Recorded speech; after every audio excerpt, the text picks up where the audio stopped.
Internal resistance of cell. ठीक है, internal resistance of cell का मतलब ये है कि अगर हम सेल का स्ट्रक्चर देखेंगे तो सेल से हम क्या करते हैं, एक्सटर्नल कोई भी सर्किट है वहां ये सेल जो है करंट प्रोवाइड करता है। अगर हम इसमें कंस्ट्रक्शन को देखेंगे तो कंस्ट्रक्शन में देखेंगे तो इसके अंदर में जो है इलेक्ट्रोलाइट रहती है। इस इलेक्ट्रोलाइट में जो है इलेक्ट्रोड यहाँ पे डूबे रहते हैं, है ना। तो यहाँ पे इलेक्ट्रोड है, एक को एनोड बोलेंगे और दूसरे को कैथोड। एक को हमने क्या बोला, एनोड, और दूसरे को कैथोड। ये इलेक्ट्रोलाइट है, जैसे H2SO4 मान सकते हैं। ठीक है, खैर इस तरफ हमको जाना है नहीं। जब इस सेल से करंट ली जाती है उस ड्यूरेशन पे ये जो इलेक्ट्रोलाइट है कितना रेजिस्टेंस ऑफर करता है, इसी को हम बोलते हैं इंटरनल रेजिस्टेंस ऑफ सेल। ठीक है, कंडीशन क्या है, when is current flowing from a cell, in that case the electrolyte inside a cell offer a resistance which is called internal resistance of cell. Internal resistance of cell को हम small r से represent करते हैं। जैसे इस cell को अगर हमको दिखानी है तो सिग्नल डायग्राम में इस तरीके से रहेगा। इन दोनों इलेक्ट्रोड के बीच में जो रेजिस्टेंस ऑफर होगा, इस रेजिस्टेंस को हम क्या नाम दे रहे हैं, इंटरनल रेजिस्टेंस ऑफ सेल।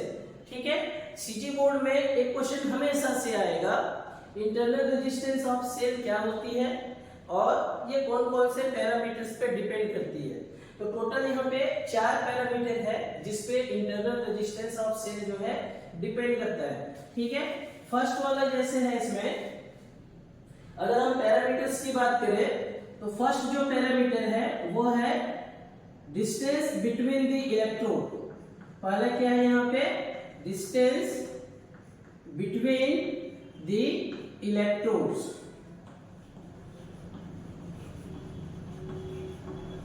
अगर हम यहाँ पे देखेंगे ये जो दोनों इलेक्ट्रोड के बीच का डिस्टेंस है, ये सेपरेशन, दो इलेक्ट्रोड हमने लिया है एनोड और कैथोड। ये जैसे हमने इसको एक इलेक्ट्रोलाइट में इमर्स कर दिया है, ये डिस्टेंस जितनी ज्यादा होगी इन इलेक्ट्रोड के बीच में उतनी ही ज्यादा रेजिस्टेंस ऑफर होगा। तो हम ये बोल सकते हैं internal resistance of cell is directly proportional to separation between the electrode. दोनों इलेक्ट्रोड के बीच में जितना डिस्टेंस बढ़ते जाएगा उतना ही ये सेल रेजिस्टेंस ऑफर करेगा। सेकंड जो इसमें है वो होता है cross section area of electrode which is immersed inside the electrolyte. कहने का मतलब ये है, सेकंड में यहां पे लिख रहा है cross section area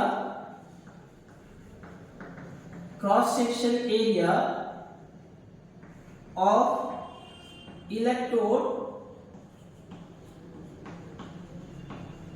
immersed in electrolyte।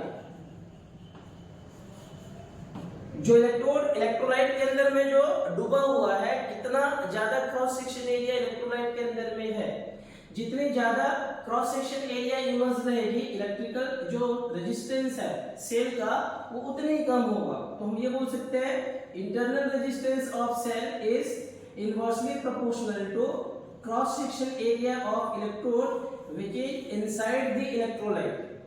तीसरा यहाँ पे पैरामीटर्स है टेम्परेचर का।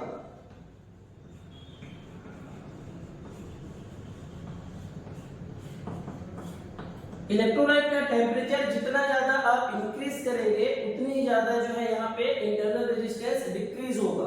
तो हम ये बोल सकते हैं कि एक सेल का इंटरनल रेजिस्टेंस जो है टेम्परेचर के इनवर्सली प्रोपोर्शनल है। टेम्परेचर जितनी ज्यादा इंक्रीज करेंगे उतनी ज्यादा इंटरनल रेजिस्टेंस जो है सेल का कम होते जाएगा। फोर्थ यहाँ पे है कंसंट्रेशन ऑफ इलेक्ट्रोलाइट।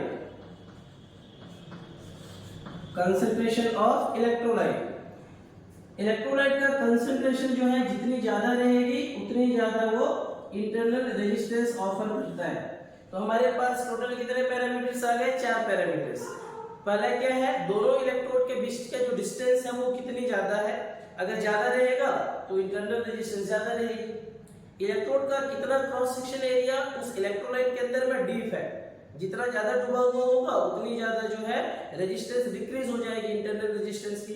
ये क्लियर है। तीसरा पैरामीटर हम यहाँ पे क्या बोल रहे हैं, देखिए टेम्परेचर बढ़ाएंगे तो इंटरनल रेजिस्टेंस ऑफ सेल जो है डिक्रीज होता है। और चौथा पॉइंट यहाँ पे क्या है, कंसंट्रेशन ऑफ इलेक्ट्रोलाइट, जितने ज्यादा कंसंट्रेशन इंक्रीज करेंगे उतनी ज्यादा जो है यहाँ पे इंटरनल रेजिस्टेंस जो है बढ़ते जाएगा। अब इसकी वैल्यू क्या होगी कैलकुलेट करने के लिए, यहाँ पे 3 नंबर का एक क्वेश्चन आता है इसमें कि इंटरनल रेजिस्टेंस ऑफ सेल क्या होती है और उसके लिए जो रिलेशन आता है मैथमेटिकल रिलेशन वो किस तरीके का बनेगा। इसके लिए हम एक सर्किट ले लेते हैं। हमने एक सेल को यहाँ पे लिया, इस सेल का सिंबल है ये प्लस टर्मिनल, ये माइनस, इसके बीच जो ईएमएफ है उसको हमने कैपिटल ई से डिफाइन किया। इन दोनों के बीच में जो इंटरनल रेजिस्टेंस है उसको हमने यहाँ पे आर से रिप्रेजेंट किया है और इस सर्किट को हमने एक एक्सटर्नल रेजिस्टेंस से कनेक्ट कर दिया कैपिटल आर। ठीक है, इसी सर्किट का अगर हम एक इक्विवेलेंट सर्किट बनाते हैं तो पहला जाएगा यहाँ पे सेल जिसका ईएमएफ है ई, इसके साथ सीरीज में रेजिस्टेंस आ जाएगा आर। यानी ये जो सर्किट है हमारे पास सेल का, इसको हम किस तरीके से यहाँ पे रिप्रेजेंट कर सकते हैं, एक ईएमएफ और एक इंटरनल रेजिस्टेंस के साथ सीरीज में। फिर यहाँ पे हमने एक एक्सटर्नल रेजिस्टेंस को लिया जिसका रेजिस्टेंस वैल्यू है आर। इस पॉजिटिव टर्मिनल से करंट फ्लो होगी और जब ये करंट जो इस रेजिस्टेंस से पास होगा यहाँ पे एक वोल्टेज ड्रॉप होगी जिसको हमने डिफाइन किया कैपिटल V से। अब अगर हम इसमें किरचॉफ का वोल्टेज लॉ अप्लाई करते हैं तो रिलेशन क्या आ जाएगा हमारे पास, E करंट जो है इसमें इस तरीके से एंटी क्लॉकवाइज डायरेक्शन में फ्लो हो रही है, यानी यहाँ पे जो पोटेंशियल ड्रॉप होगी प्लस माइनस रहेगा ऐसा।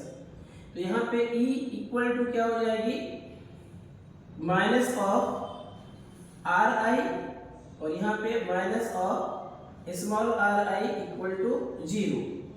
सॉल्व करेंगे तो E की वैल्यू यहाँ पे हो जाएगी, इन दोनों को राइट तरफ शिफ्ट कर लेते हैं, I कॉमन आ जाएगा, ये वैल्यू हो जाएगी R प्लस आर।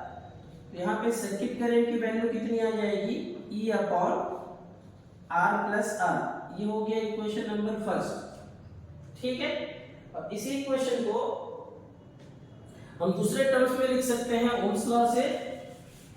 अगर हम यहाँ पे इसी सर्किट पे ओम्स लॉ अप्लाई करते हैं एक्सटर्नल रेजिस्टेंस के क्रॉस, फ्रॉम ओम्स लॉ जो एक्सटर्नल रेजिस्टेंस है इसके क्रॉस में जो पोटेंशियल डेवलप है इसकी वैल्यू किसके इक्वल आ जाएगी, I इंटू आर की। यहाँ से I का एक रिलेशन क्या आ जाएगा, V अपॉन आर। तो हमारे पास यहाँ पे करंट के दो इक्वेशन बनते हैं, एक तो यहाँ पे I equal to E upon r plus r और यहाँ पे I equal to V upon r. दोनों इक्वेशन में हम करंट की वैल्यू को कंपेयर करते हैं। यहाँ लिखेंगे इसके बाद फ्रॉम इक्वेशन 1 एंड इक्वेशन 2, इन दोनों इक्वेशन को कंपेयर करेंगे तो यहाँ से रिलेशन क्या आ रहा है, E upon r plus are.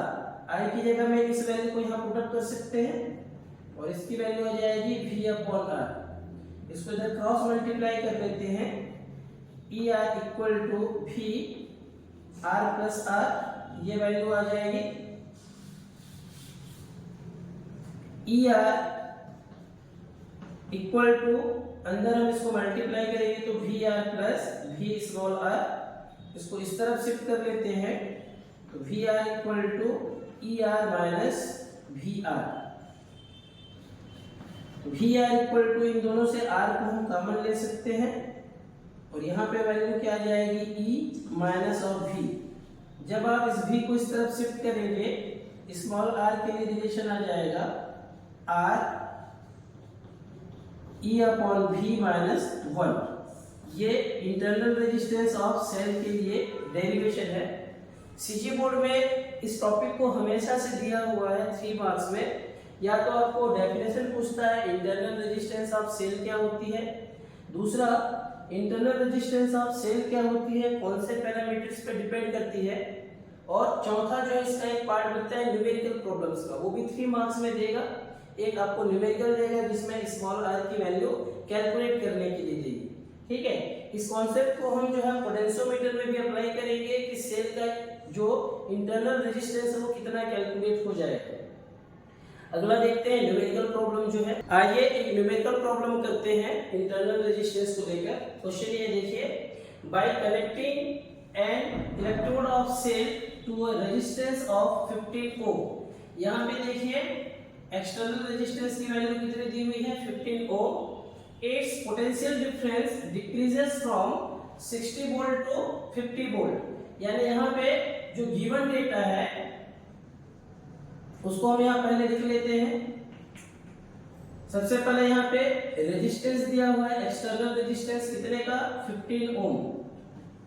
Cell का जो ईएमएफ है स्टार्टिंग में कितना है 60 वोल्ट का, जो बाद में डिक्रीज हो जाता है कितना 50 वोल्ट पे। क्वेश्चन में यह पूछा है सेल का इंटरनल रेजिस्टेंस क्या होगा। ये सीजी बोर्ड में 2022 में ए बी सी तीनों सेट में दिया था। क्वेश्चन का स्टेटमेंट सेम था, ये डेटा उन्होंने बदल दिया था। ठीक है, 3 अलग अलग क्वेश्चन आए थे 3 मार्क्स के, जिसमें ये डेटा बस अलग अलग थे, क्वेश्चन के स्टेटमेंट सेम थे।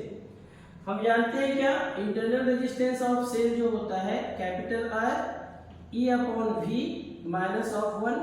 केवल यहाँ पे वैल्यू आपको पुटअप करनी है। आर की वैल्यू दी हुई है 15, ई की वैल्यू दिया हुआ है 60 और वी की वैल्यू दिया है 50 माइनस ऑफ 1। यहाँ से दोनों से 0 कैंसिल कर लेंगे। r इक्वल टू 15, ये इस तरफ क्रॉस मल्टीप्लाई होगा तो 6 minus 5 by 5। r equal to 15, 6 minus 5 कितना हो जाएगा यहाँ से 1 बाई 5, 5 1 जा और ये 5 3 जा। इंटरनल रेजिस्टेंस ऑफ सेल जो है यहाँ पे 3 ओम के बराबर आएगा। ठीक है, सेम 2 क्वेश्चन जो है पिछले बार 2022 के आप तीनों सेट एबीसी को देखेंगे। मैंने एक सेट का क्वेश्चन सॉल्व कर दिया है, सेम आपको सॉल्व करनी है, केवल ये वैल्यूज जो है उसमें तीनों की बदल गई है। ठीक है, नेक्स्ट क्लास में हम पढ़ते हैं पोटेंशियोमीटर में कि एक सेल का इंटरनल रेजिस्टेंस हम with the help of potentiometer कैसे फाइंड करते हैं। ठीक है, थैंक यू वेरी मच।